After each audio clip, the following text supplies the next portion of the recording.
started like a couple weeks ago. Okay, well, that, yeah. Okay. Okay. The thing is, like, I've been thinking about this kind of thing for a while. Thinking about project ideas, trying one thing out, trying another thing out. To be honest, if it doesn't work, I'm just gonna keep trying. Okay. Learn a lot of things, and then the next one will be easier to do. Yeah. So like, this is just what I'm trying to do, like build an app or become an entrepreneur. Good. That's what I was.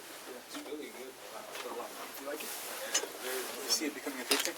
It is. Yeah. To be honest, we can definitely like push it to college kids as well.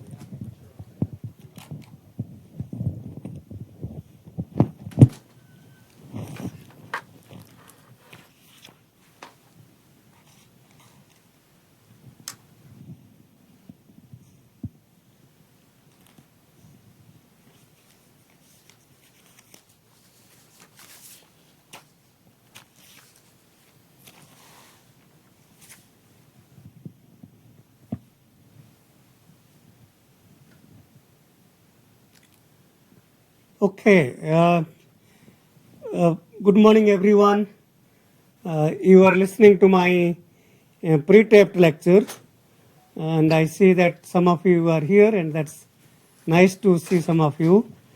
So there will be an opportunity for you to ask questions. Before I start, are there any questions? Questions from audience here? If not, okay. Okay, so what I want to do today is talk about round of noise analysis, and that's our main goal.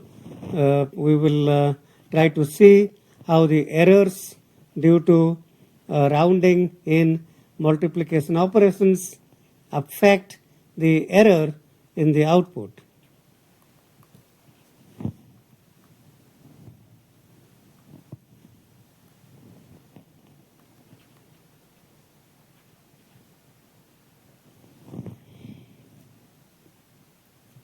Okay, so let me just begin with some filter structures that we saw last time. For example, if I want to implement a filter which is an IIR filter such that let's say that it's A0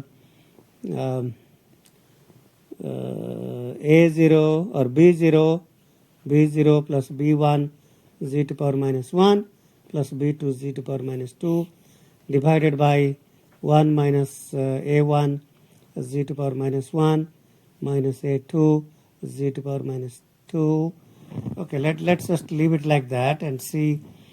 So if I describe this filter by the pole first, so we can implement that by the pole first. So we have the intermediate. If you think about this as n over d, which is 1 over d times n, and if you think about the intermediate output to be wn, let's call this wn, so that w by h is 1 over d and y by w is n. So that's how we are implementing the numerator by denominator, and then w n minus 1,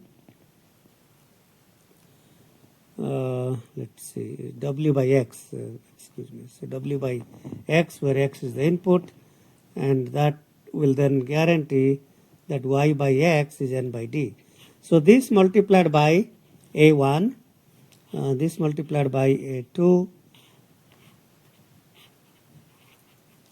So wn is going to be a1 wn minus 1 plus a2 wn minus 2 plus the input xn. And the output yn is going to be b0 times wn plus b1 times wn minus 1 plus b2 times wn minus 2. And that's the output y. Okay, so because this is a second order section, excuse me, there is a particular name for this type of a structure. This is called a biquad, and biquad means a second order IIR digital filter. Okay, so so we talked about a number of structures last class. We talked about direct form and transpose form. In case of IIR, we talked about direct form 1 and direct form 2, as well as their transpose forms. So before I get to the main topic, which is round of noise analysis, I can say that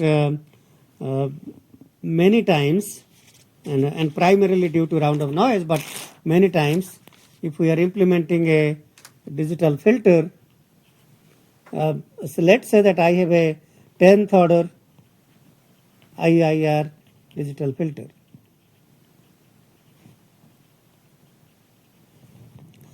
So many times instead of implementing the 10th order filter as a direct form 1 or direct form 2, what we would see often is that this would be, for example, implemented as a cascade of 5 biquads. So let's say this is 1, 2, 3, 4, 5. So each biquad, so these are all biquads. So that says that the 10th order filter is implemented as a cascade of 5 second order sections. So if you can write H of Z is the product of some Hiz I equal to 1 to 5, then we can have a cascade of 5 filters, sub-filters or filter sections, whatever you want to call that. Okay, and the reason we get to these kinds of structures is because they have less round of noise, and we are going to talk about that more, but the reason we implement, instead of implementing large order filters in direct form, the round of noise is reduced by implementing them in cascade or parallel forms. So sometimes we may not implement in cascade, sometimes we may implement them in parallel forms. For example, this is H1, H2. Let's just take a example that has 3 parallel filters, and this is input Xn and output Yn. So in this example, we are, instead of writing as product form, we write here as a sum of Hiz and I equal to 1, 2, 3. In this example, we have 3 filters that are added. So this is called cascade, and this is called parallel. So many digital filters can be implemented in cascade or parallel, or combination of cascade and parallel. So that's kind of something to keep in mind when we talk about digital filter structures. Okay, so let me then talk about round of noise. So what exactly is round of noise? So it so happens that when we are implementing these digital filters in hardware circuits, these multipliers are all implemented using hardware circuits. And those of you who have tried to implement multipliers in digital logic design class or some other class will recognize that if I have a if I am multiplying A times B, and let's say A is represented by a W1 bit number and B is represented by a W2 bit number, and it may be that these two are both equal. In that case, the product C is going to be represented as a W1 plus W2 minus 1 bit number. So that's similar to the convolution. The multiplication in some sense is analogous to convolution. So if you convolve an n1 bit sequence with an n2 bit sequence, the result is n1 plus n2 minus 1 samples. And if you multiply a W1 bit number by a W2 bit number, the result is a W1 plus W2 minus 1 bit number. Now here is the problem. The problem is, let's say that I start with a 16-bit number. Let's say that I start with a 16-bit number.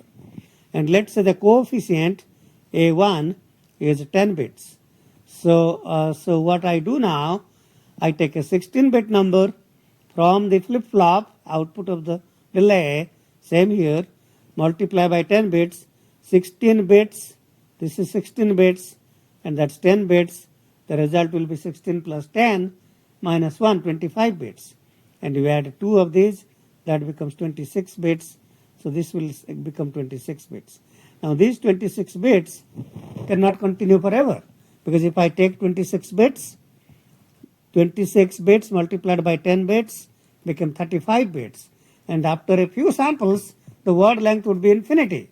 And that suggests that we have to truncate these 26 bits to 16 bits after multiplying and adding. And so fundamentally, we cannot maintain infinite precision if there are feedback loops. If there are feedback loops, there is absolutely no way that we can keep maintaining full precision for all samples as the filtering continues. So we must bring the result back to a word length that may be significantly less. Well, what does that say? So it says that if you take a number and try to truncate or round, then we are going to introduce errors. And that error will have an effect at the output of the digital filter. So what we want to understand is the effect of the so-called round of noise at the output of a digital filter. So that's kind of our goal. Okay, so so let's talk about a little bit about what is truncation and what is rounding.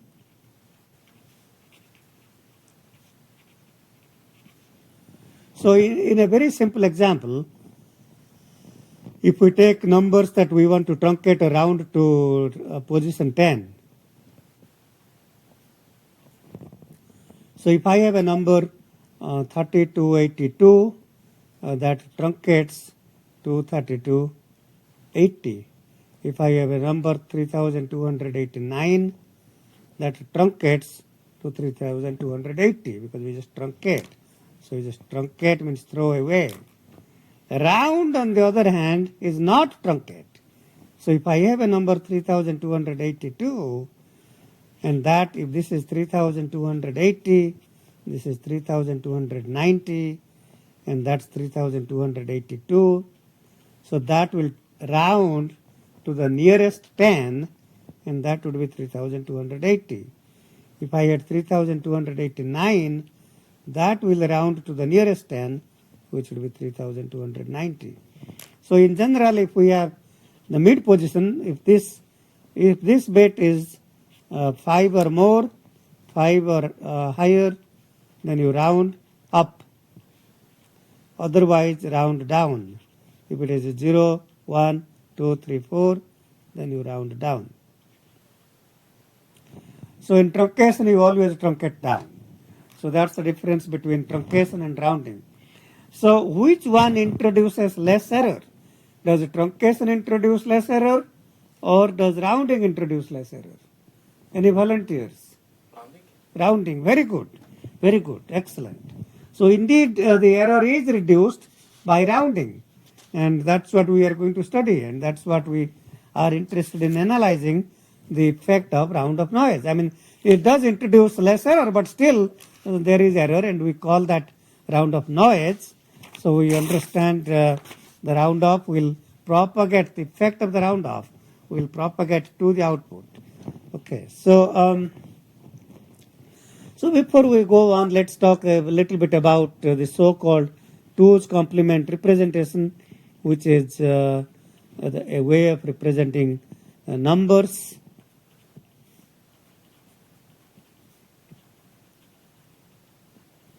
So for example, if I had a number 1011101, in that case, the most significant bit is called the sign bit. So the value of this number, so this is, if you think about these are binary weighted numbers, So the weight of this is 2 to power 0, this is 2 to power 1, 2 to power 2, 2 to power 3, 2 to power 4, and 2 to power 6, 5 and 6. So the value of this number is going to be 1 times. If the sign bit is 0, means a positive number. Well, a positive or at least non-negative number.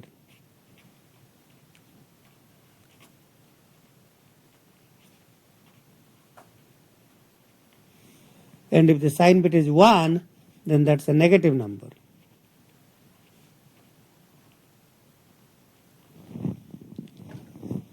So the value of this number is going to be 64 times minus 1, because the weight of this is 64. Because this is 1, that's a negative number, then we take that as a minus 1, minus 64 plus 16 plus 8 plus 4 plus 1. So that's going to be minus 64 plus 29, and that's going to be minus 35. Okay, so that's an example of a 2's complement number. If I had that number as 0.011101, then that would simply be 29. Okay, so in 2's complement number representations, we can represent positive and negatively, both positive and negative numbers. So one thing that we are more interested in is the so-called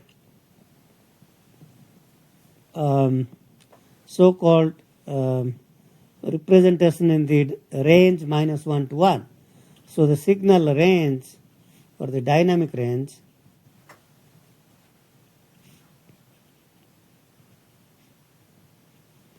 is between minus 1 and 1.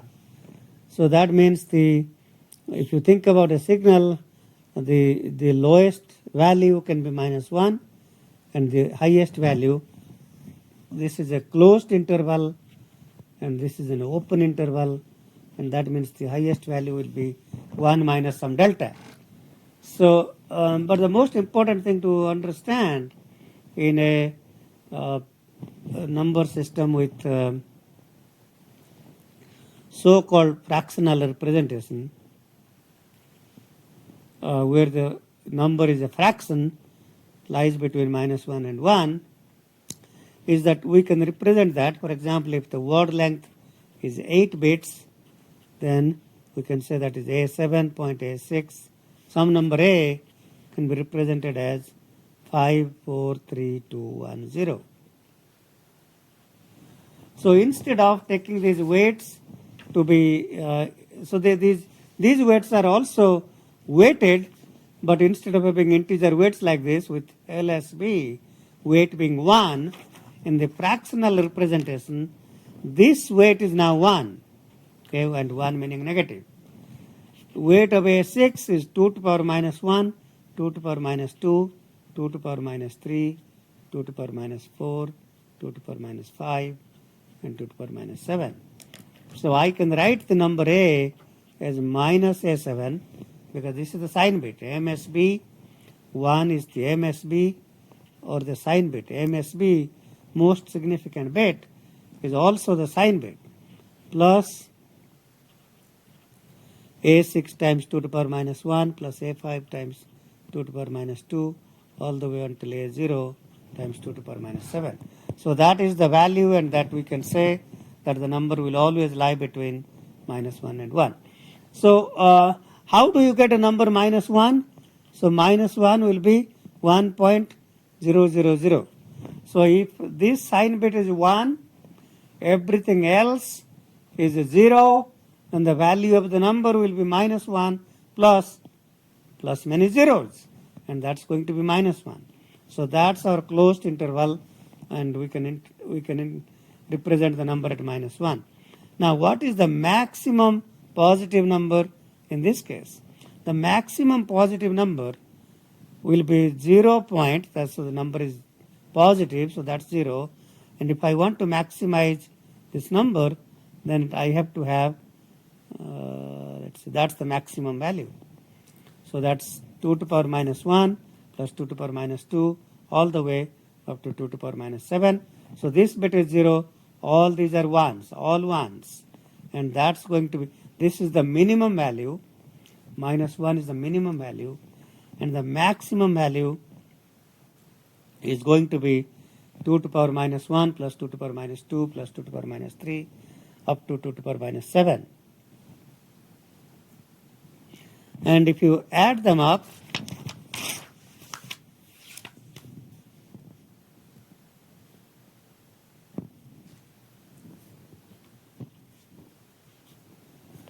so 0.1111111 will be 2 to the power minus 1 plus 2 to the power minus 2 plus 2 to the power minus 7. And by a geometric series, this can be written as first term times 1 minus r to the power n, number of terms is 7, divided by 1 minus r. So 1 minus half is half, 2 to the power minus 1 is half, and the half and half cancel out. So we are left with 1 minus 2 to the power minus 7. So in general, if the number is a w-bit number,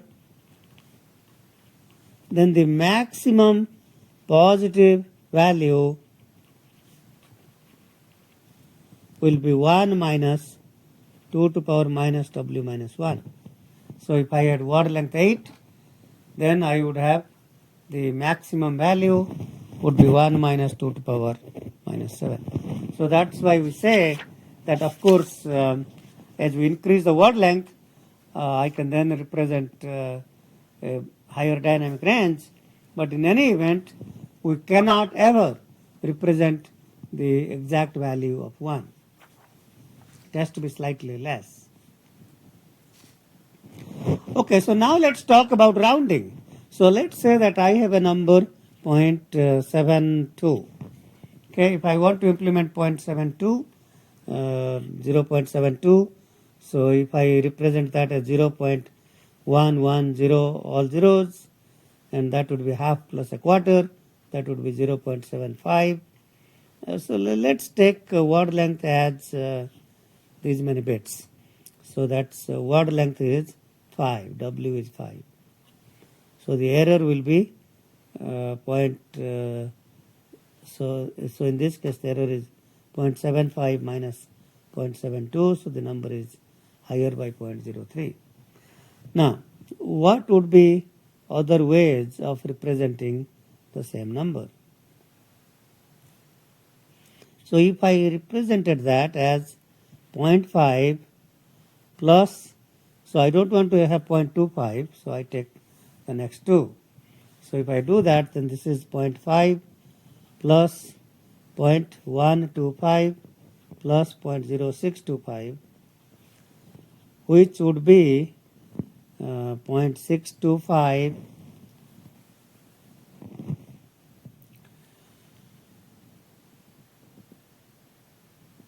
plus 0.625 plus that, so 5, 2 plus 5 is 7, 6 plus 2 is 8, 0.6875, and the error is going to be 0.6875 minus 0.72, so that's going to be 0.0325. So in this case, the number 0.72 is closer to 0.75 because that error is less than this error. So that's closer to 0.75 than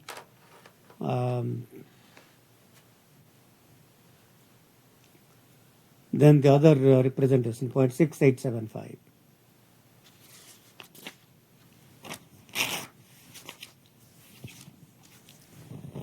Okay, so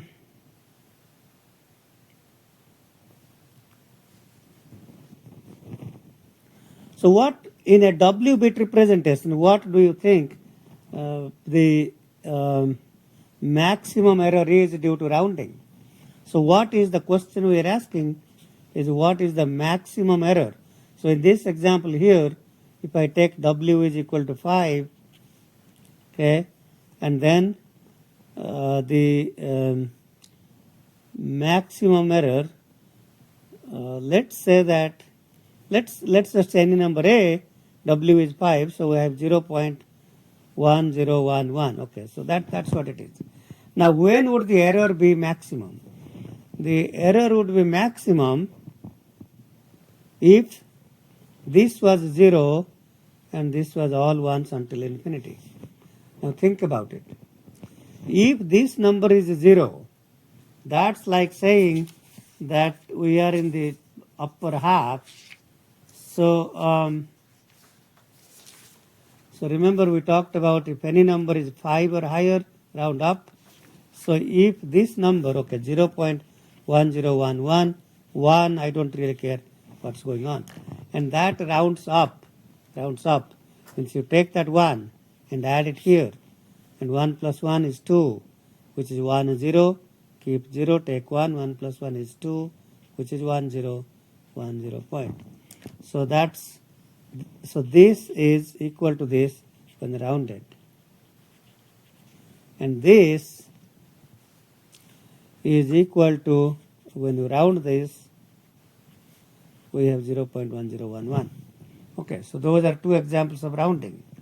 So what is the maximum error in this case? So if this is a 0, then these are all ones. So this, remember, this is 2 to power minus w minus 1. So 2 to power minus 1, 2 to power minus 2, 2 to power minus 4, 4 is w minus 1. So this will be 2 to power minus w, and this will be 2 to power minus w plus 1. So the maximum error will be 2 to power minus w plus 1 plus 2 to power minus w plus 2 all the way up to infinity. So that's an infinite series, geometric series. So that will be first term, which is 2 to power minus w plus 1 by 1 minus the common ratio. And what's the common ratio? That's 2 to power minus 1. So 1 minus half is half. 1 by half is 2. So 2 times 1, 2 to power 1 times 2 to power minus w plus 1. And that cancels out with that. So you get 2 to power minus w.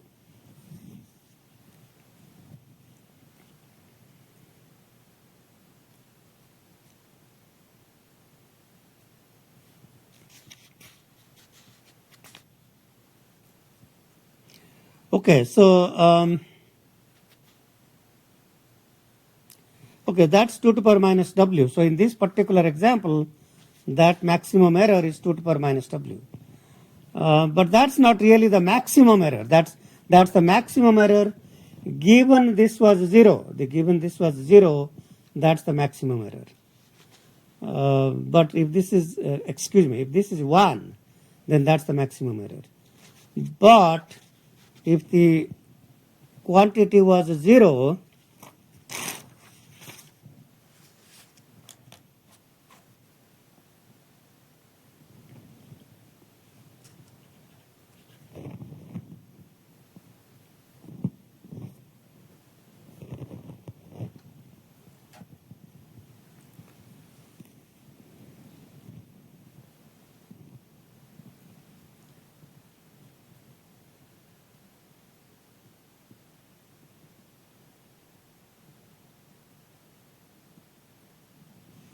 well, let's go back to this and let's take this example. Or maybe we should try out a few, if I take, say, 0.73, 0.73, okay, so we had 0.72. If we take 0.73 and write that as 0.1100, so that error is 0.02.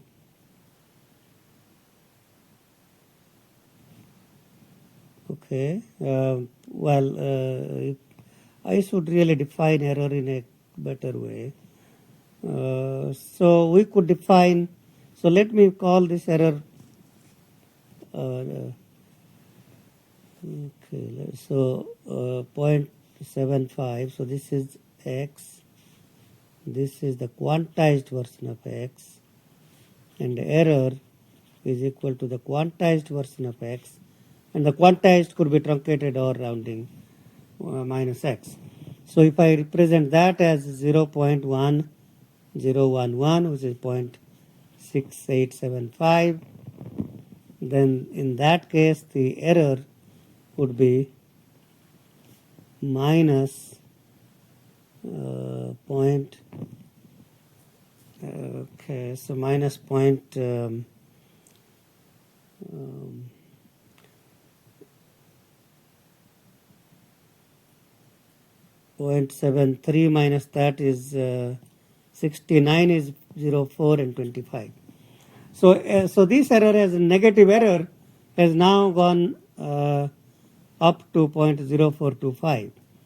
And what does that mean? That means that this representation 0.11 is definitely closer than representing by 0.6875. So in a 5-bit representation, this weight would be 2 to power minus 4. 2 to power minus 4. So this is sign bit, 2 to power minus 1, 2 to power minus 2, 2 to power minus 3, 2 to power minus 4.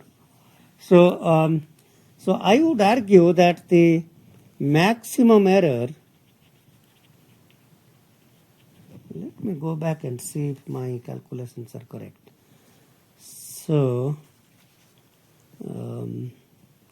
so this is sign bit, that's 1, 2 to power minus 1 through 2 to power minus w minus 1, and the rounding error 2 to power minus w, 2 to power minus w plus 1,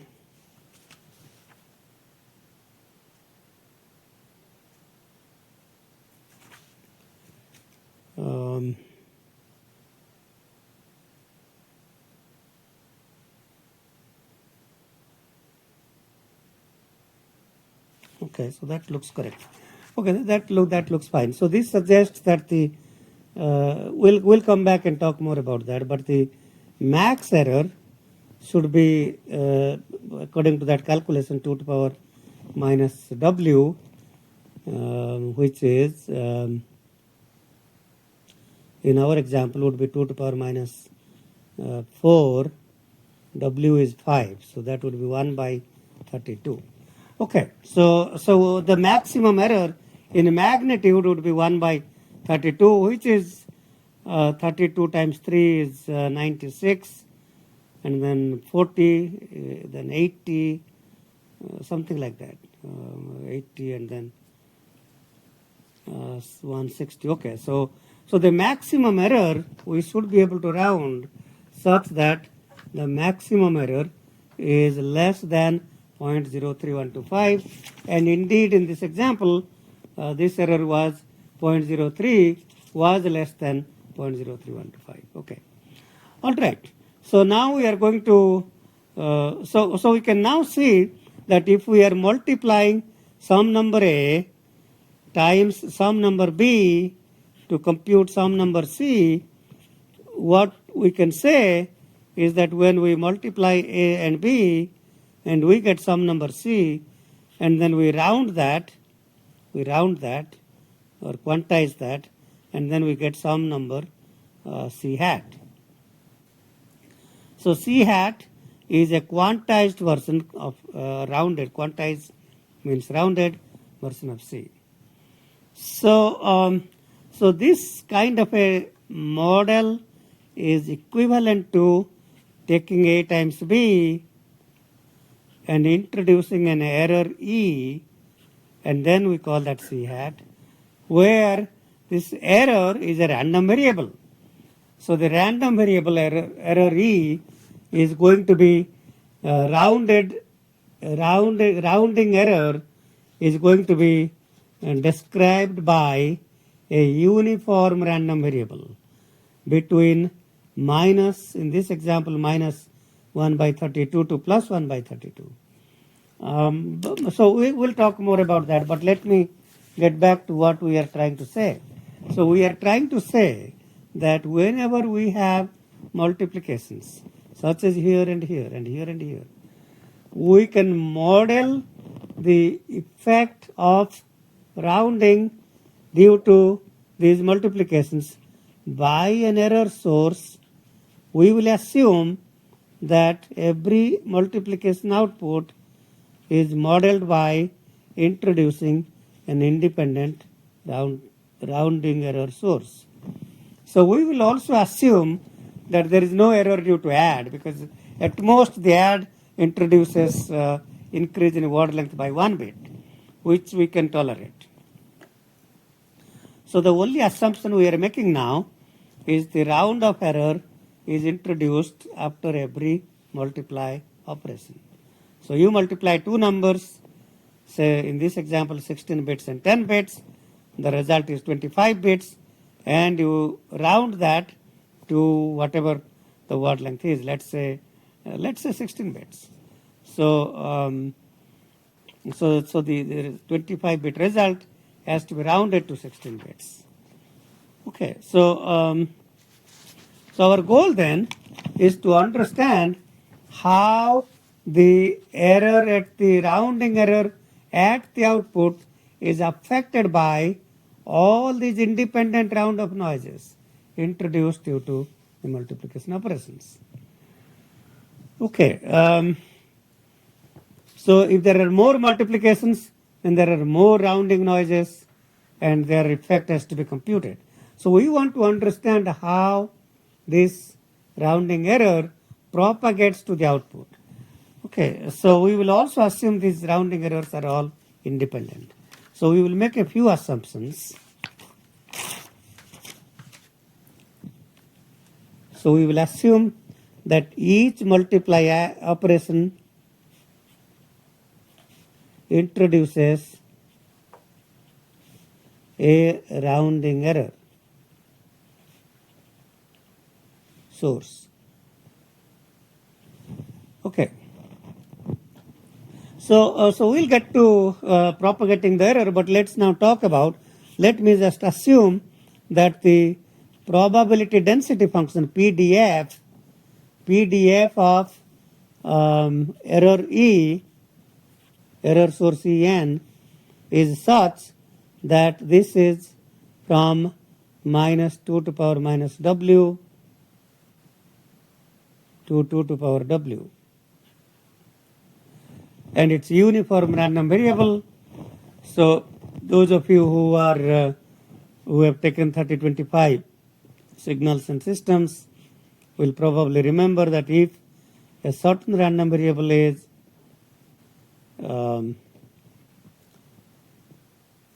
uniformly distributed, if a random variable X is uniformly distributed between A and B, then its mean mu is going to be the average value A plus B by 2, and its standard deviation is going to be B minus A whole squared by 12.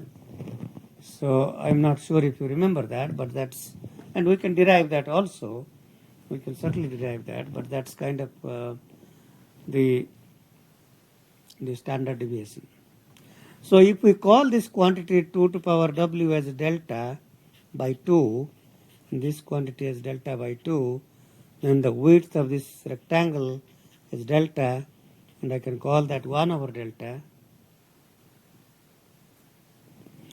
Then the expected value of E of N is 0, and the expected value of X squared or E squared N is going to be 1 over delta times integral of X squared dx, and the value of the PDF is 1 by delta, from minus delta by 2 to plus delta by 2.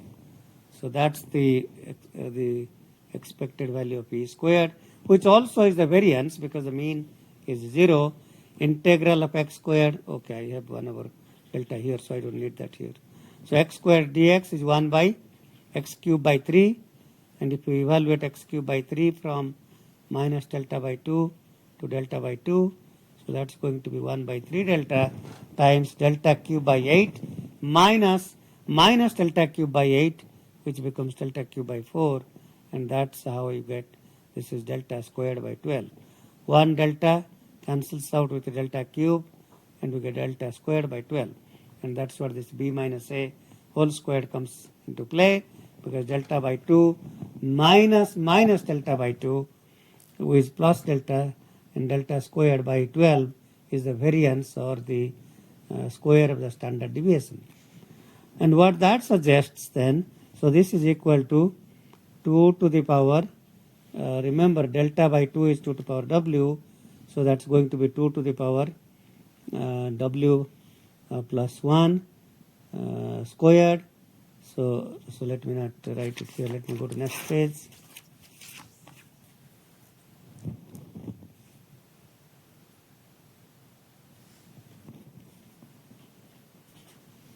So the expected sigma e squared, which is expected value of e squared, minus mean of e squared, which is 0, and that's going to be expected value of e squared, which is delta squared by 12.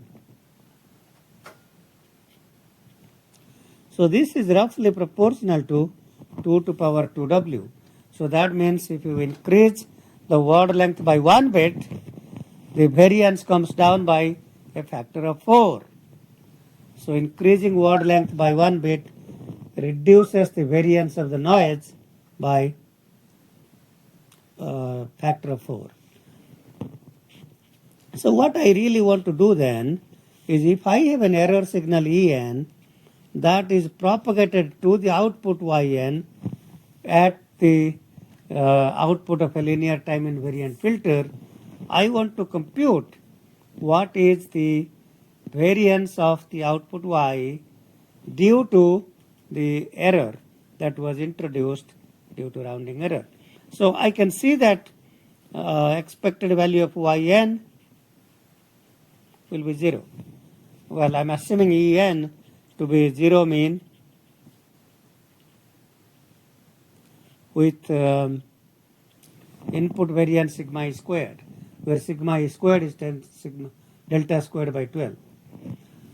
So Yn is the convolution of En and Hn. So that's summed over all m, Em, Hn minus m. So the expected value of Yn will be summed over all m, expected value of Em times Hn minus m. So imagine that this is deterministic, that's not random.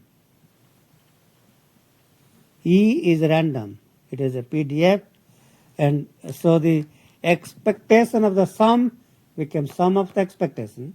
Take the expectation inside the sum, and that's 0 because we are assuming the input, the round of error is sometimes positive, sometimes negative, so that's a 0 mean uniform random variable. Okay, so the expected value of Yn is 0. That's what we are trying to prove. So now we want to compute the variance of Yn. So sigma y squared is equal to expected value of y squared. Okay, well, because the mean is 0, which is the expected value of Yn can be written as summed over all m, Em, Hn minus m times summed over all L, El, Hn minus L, which can then be written as summed over all m, summed over all L, expected value of Em, El, Hn minus m, Hn minus L. So think about what we have done. I mean, in this example, this is deterministic, this is deterministic. The only random things are the error sources. Em is random, El is random, so we can group them together. Expectation of the double sum became double sum of the expectation. And what is exactly this quantity? This is nothing but sigma E squared. If M and L are only if M is equal to L and if 0 otherwise. Why is that? Well, if M is not equal to L, then I can write this as expected value of EM times expected value of EL. And each of this is 0, 0 times 0 is 0.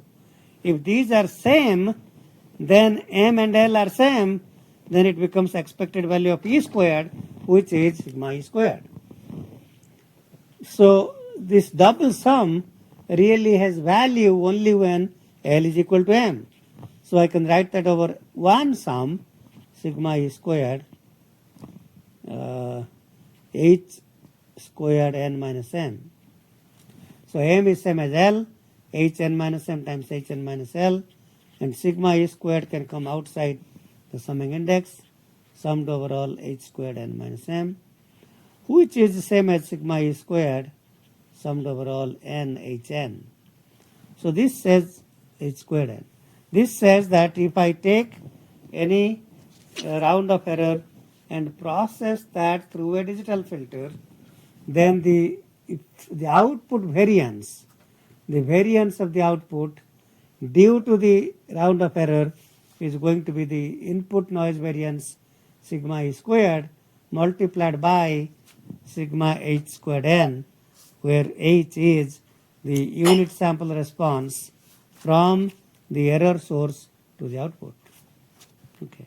Any questions so far? Okay, I see that there are no questions. Then we can continue with our derivations.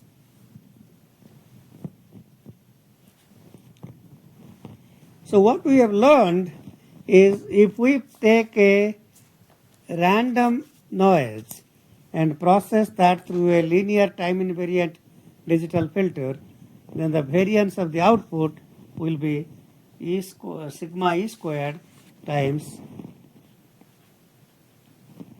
sigma H squared N. Sorry, sigma Y squared equal to sigma E squared times H squared N. And the H is really the unit sample response from error to output. Okay, now you will quickly recognize that a good way to evaluate this is by the Parseval property. So sigma H squared N is 1 over 2 pi H e to power j omega magnitude squared d omega. So we can use the Parseval property. That is not to say we couldn't use this in time domain, and we could. Sometimes that may be okay. And in general, we can use Parseval relation also, if it so happens that evaluating in frequency domain is easier.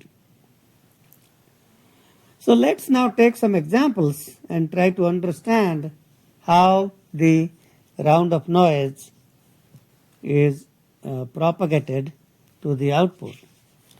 So let's take some simple examples. Let's say that I have an FIR filter and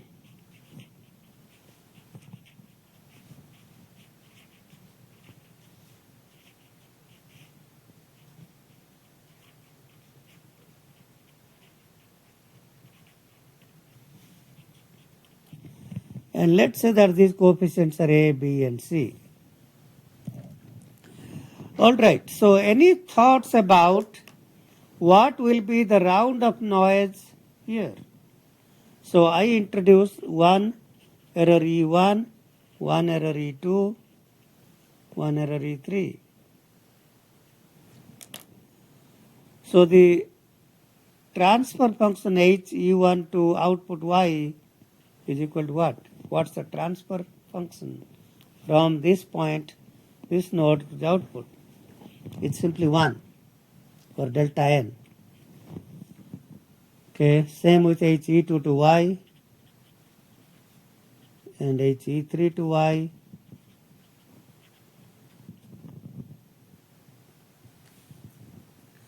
So that means these are delta n means sigma H squared n is 1. So that means the sigma Y squared here is simply 3 times sigma A squared. So if you have more and more filters, then that's what you get.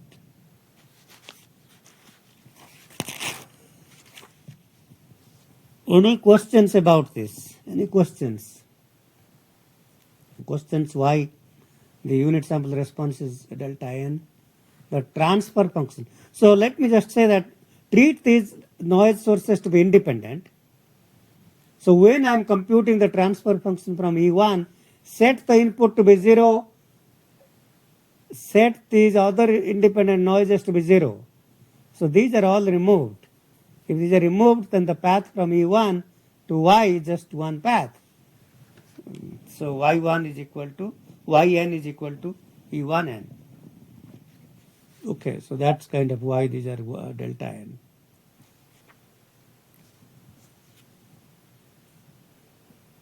All right, so then we can continue with some other examples.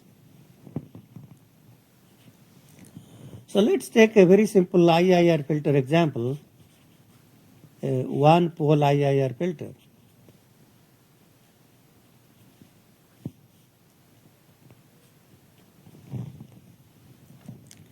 So if we have a one pole IIR filter, then I can model the round off at the output of the multiplier. So that's error E. Any thoughts about what is the transfer function from E to Y?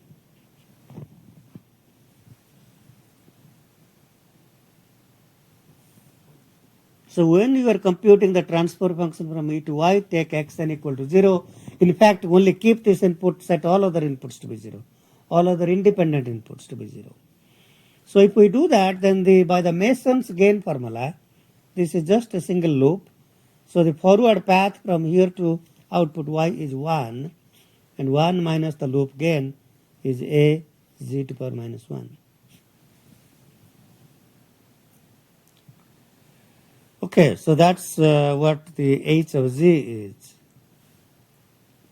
which can then be written as 1 plus A z to the power minus 1 plus A squared z to the power minus 2 and so on. So you can see that the h e to y n is going to be 1 A squared, A cubed, etc., where this is h0. So sigma h squared n e to y will be in the time domain 1 plus A squared plus A fourth, which will be 1 over 1 minus A squared. So the variance of output y, sigma y squared, will be sigma e squared by 1 minus A squared. So that's how we can compute the variance at the output due to the rounding error introduced at the output of the multiplication. Any questions about this? Questions? Or have I lost you? No. Okay, good, very good. Okay, so that's the basic idea of round off noise, and we want to continue with some examples.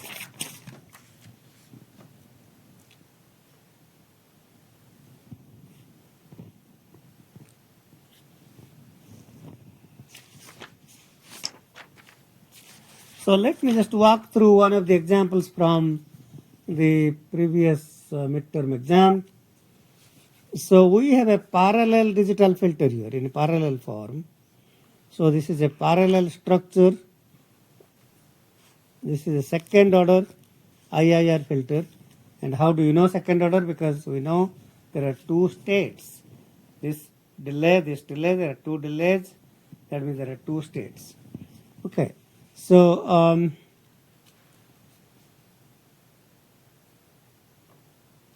so the second order filter is implemented as a parallel structure using two first order sections in parallel.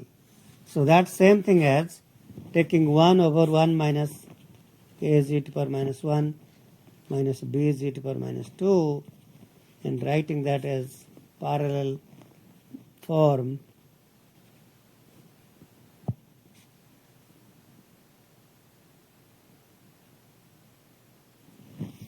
So that's the parallel form. So you do a partial fraction expansion then this is one first order and another first order, and if you have these two first order sections in parallel, their sum will be a second order IIR filter.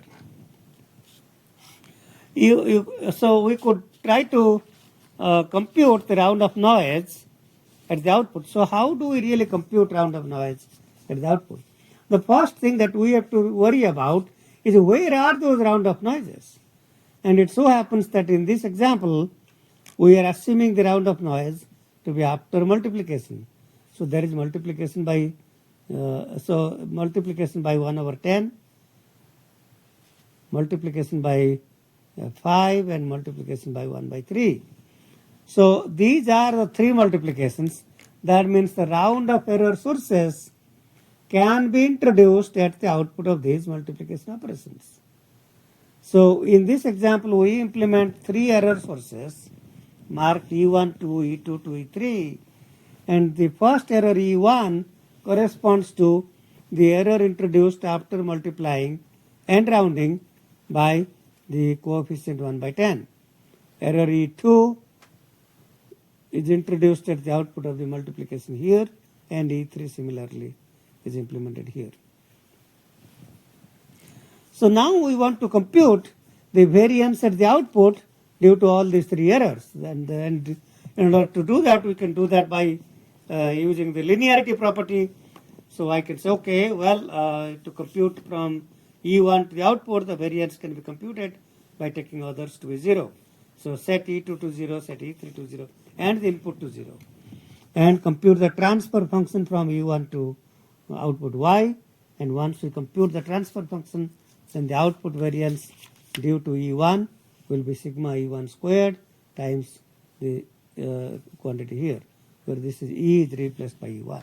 And we said the same thing for E2 and then for E3.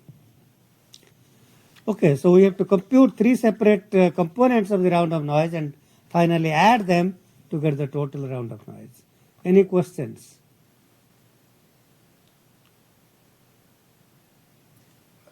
Yeah, go ahead. Please compute the transfer function for the E1. Sorry? E1 to Y.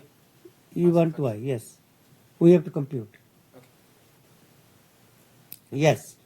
We have to compute the transfer function from every round of noise source to the output, assuming all other independent sources have been set to 0. So we have to compute the transfer function Hn from the error to the output, and then we can use our results. Yes. Okay, so the first part here is saying compute H of Z, the transfer function of the filter. Well, that's simply going to be, so how do you find the transfer function due to this part? Take the forward path gain. So the forward path gain is 5. So 5 by 1 minus the loop gain. And the loop gain here is 5 times 1 by 10, which is half, times Z to power minus 1. And this is the parallel form, so the second component here is going to be 1 by, so the forward path is 1 by 1 minus the loop gain. The loop gain is 1/3 Z to power minus 1. So that's the transfer function. And part B is asking, assume Yn output needs to be bounded by 1. What is the input x bounded by? So I didn't talk about that. So let's come back to that. Let's just keep that in mind. And that relates to a related concept called scaling. So this is really talking about scaling, and we will come back to that. Okay, so now part C, assume each multiplication introduces noise due to round off. Each noise can be assumed to be 0 mean and a variance sigma E squared. Compute the total output round of noise. Okay. So that's our problem. So our problem is to compute the output variance due to these three round of noises. Okay. So any thoughts about how we may compute these E1, E2, E3? E1, E2, E3 to the transfer function. So if I have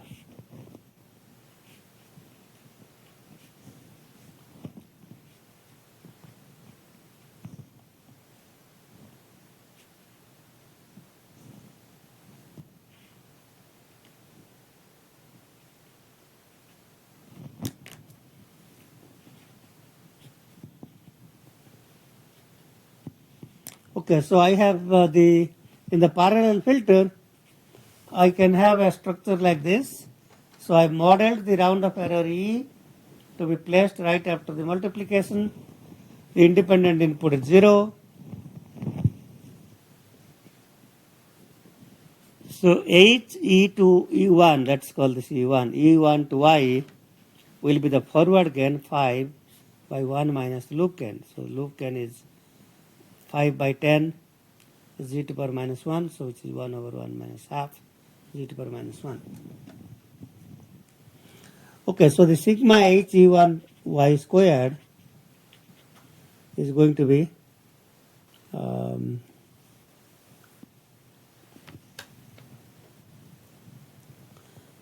well, it's going to be so the coefficients that we computed before for 1 over 1 minus a z to the power minus 1 can be applied here. So that's going to be slightly different.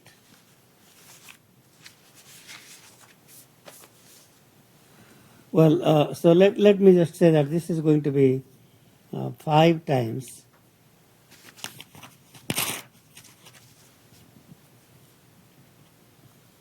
and by 1 over 1 minus half whole square.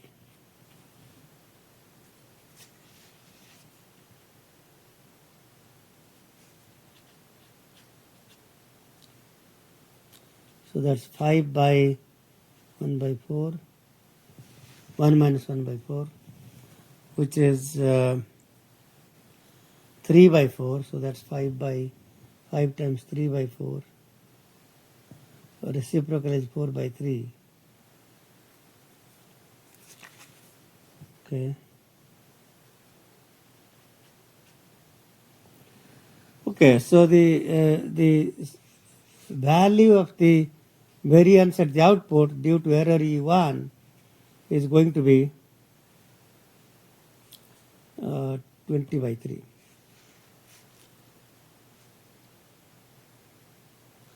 Okay, so how about let's go back and then look at the other error sources.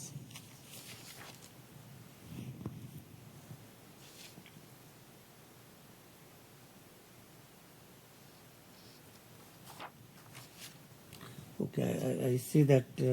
So it may be a good idea to write down 5 by 1 minus half z to the power minus 1 is equal to 5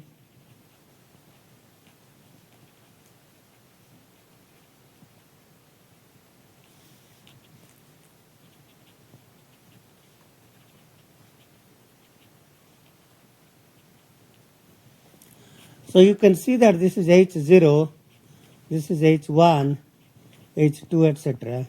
And when you compute the sigma H squared, what I missed here is this 5 multiplied by each of these. You take the square of these things. This is 5 squared times 1 plus half squared plus quarter squared, which is 1 over 1 minus half squared. So that's going to be 25 times 4 by 3, which is 100 by 3. Okay, so that's due to HE1. And so what will be the error due to E2? So if I come back to E2, so what's the difference between E1 and E2?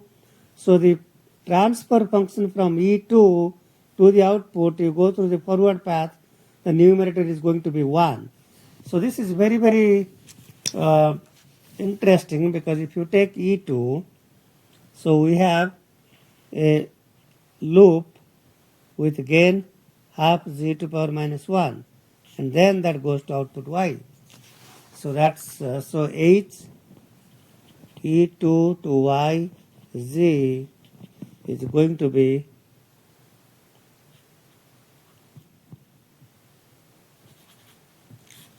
one over. So the forward gain is 1 over 1 minus the loop gain. So which means that the sigma he2 to y squared, well, there is no numerator here, so there is no 5 squared, So that's just 1 plus half squared, etc., which would then add to 4 by 3. Okay, so let's then talk about the last one, E3. So the error E3 that is introduced here. If you look at the transfer function from here to the output, so the so-called forward path, you go through the forward path and that's still 1. Okay, so this loop gain of 1/3 is e to power minus 1. So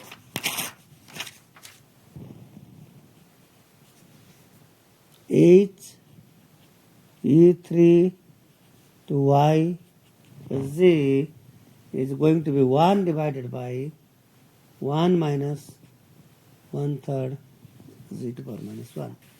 So from here you can continue to go, that's just 1, and then in the loop is 1/3 z to power minus 1.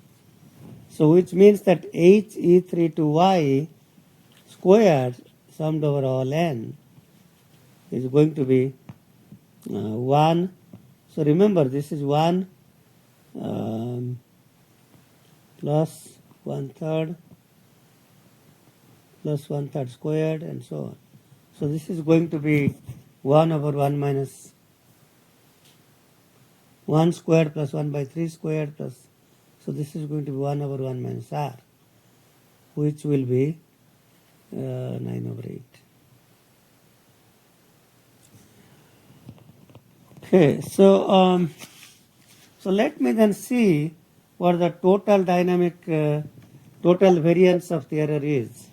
So sigma y squared n will be sigma e squared times summed over h e1 to y squared plus summed over e2 to y squared plus summed over h3 squared, which is e2 to y. So let's not call it h3, which will be sigma e squared times 9/8, that's due to 3, and due to 2 is 4/3, and due to 1 is 100 by 3.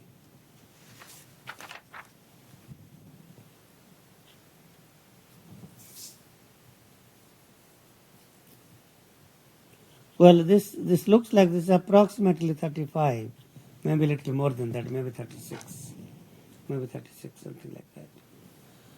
Okay, that's that times sigma e squared. So the sigma e squared now has a factor 36 when it gets to the output.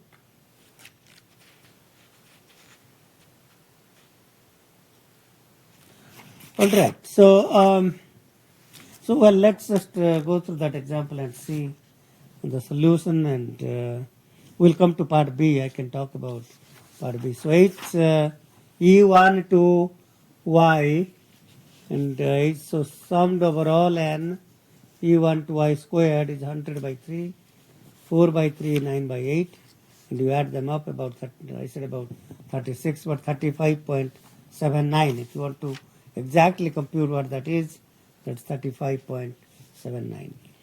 Okay, so that's kind of one example that illustrates how to compute round of noise. Why is that important?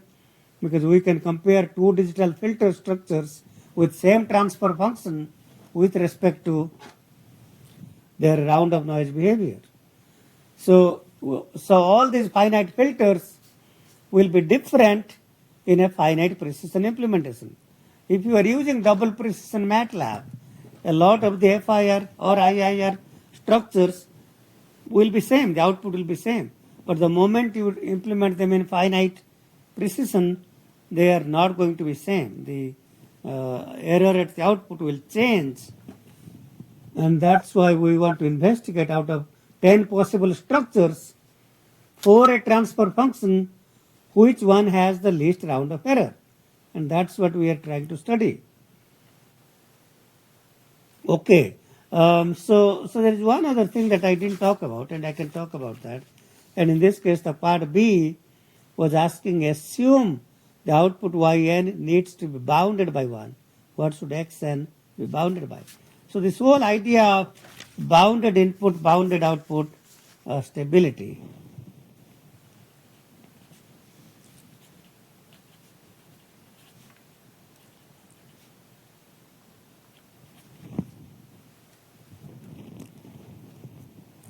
So yn is summed over all n, hn, x, hm, summed over all m, hm, xn minus n. Now, if I assume that the magnitude of xn minus m is always bounded by some upper magnitude mx, then what would y be bounded by? So yn in magnitude will be the magnitude of sum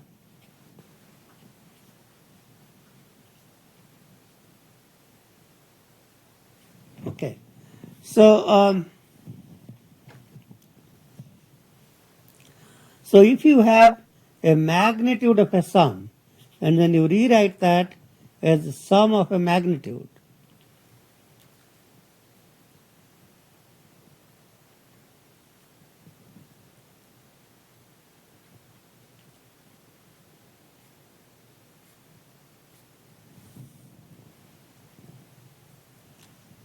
so which is bigger, the absolute value of the sum or sum of the absolute value? Which is bigger? Yes. So sum of the absolute value, no. Sum of the absolute, well, let's see here. Yes, sum of the absolute value is bigger. Yes. So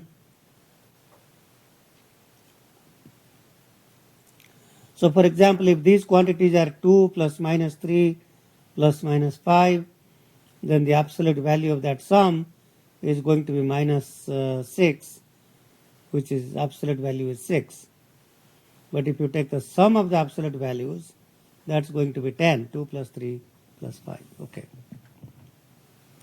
So we can then say that since this is bigger, yn in magnitude is bounded by this quantity. So it's going to be less than this quantity. So that's the upper bound. So the whole idea of bounded input, bounded output stability says, if I say that the input x is bounded between minus 1 to n, 1. So this is bounded mx, let's say mx is 1, bounded between minus 1 to 1. And then the output yn is going to be bounded by mx, in general mx, times summed over absolute value of hn. So I can now replace m by n. So that's what the question was asking. If I was to bound the output, let's just see what it says. Assume the output yn needs to be bounded by 1. What should xn be bounded by? And if you think about how to solve that, so as we already discussed, I'm assuming mx is 1, the input is bounded by 1. That's what I guess. Let's see here. No, I said that wrong. The output is bounded by 1, not the input. The output is bounded. This answer is 1. And then we want to find what is mx. Solve for mx. That's what we are asked to do. Okay, so in this example,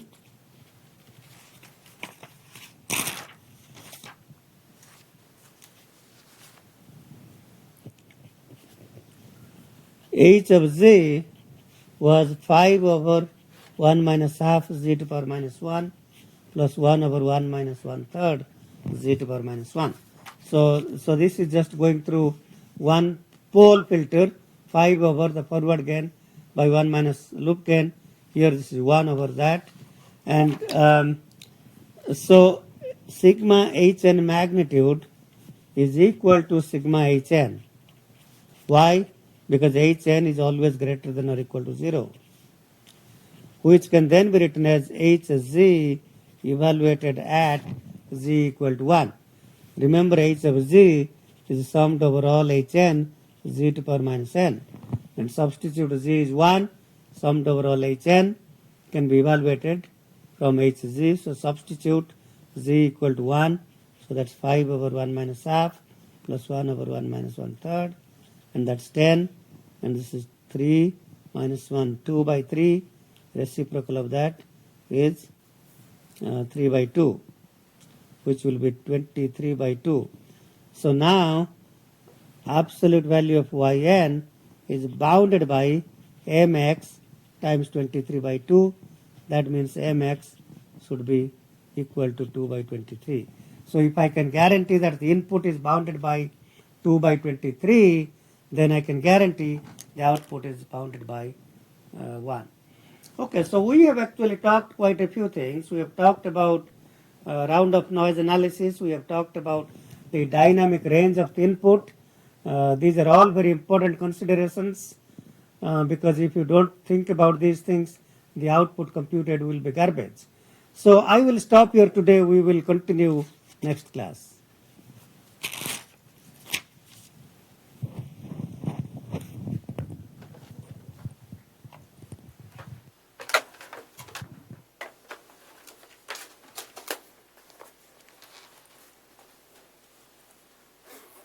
So next class will be on Thursday. Well, next class is Tuesday because you have already come. Next class, well, I mean, when the tape is played, that will be Thursday, yes. This tape that was taped now will be taped in class on Tuesday.